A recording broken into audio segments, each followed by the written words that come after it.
विद्यालय जो मैंने फाउंडर है आध्यात्मिक ज्ञान को आज गाँ ठार देश विदेश पर्यंत समस्त भितर शक्ति आने सुख शांति आनंद प्रेम भरीदेवाई भाईचारा आने निजक 104 वर्ष जलांजलि दे हम समस्त पाखे परिचित हो पारी से थे आदरणीय पूजनीय वंदनीय दादी जानकी जी। तेणु आज दिन में पार्थिव शरीर भले से अलग हो जाती किंतु आम पाखे से माँ से नारी जी परमात्मा शक्ति को आनी सारा विश्व बांटी और निजक त्याग तपस्या सेवार संपूर्ण भाव समर्पित कर देछंती। तेणु जहाँ आम भगवान कहूचे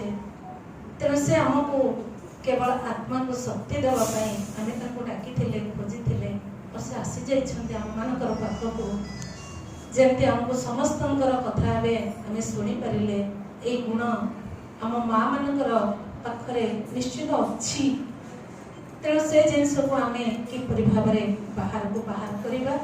से सूत्र आम जानीपारे ना। तेणु परमात्मा शिव बाबा आसी आम मान से गुणर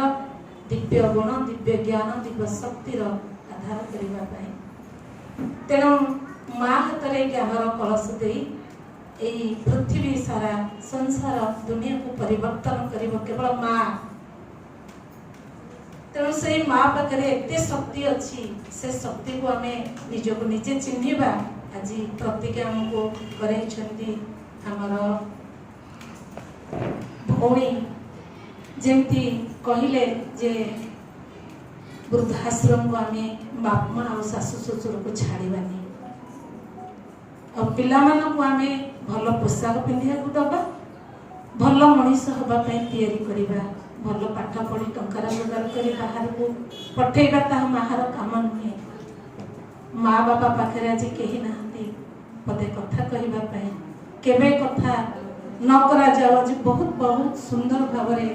एक कथा को आगे आम ग्रहण करवा सेवा आम भाग्य आउ सुख शांति सबकि आम पाइबा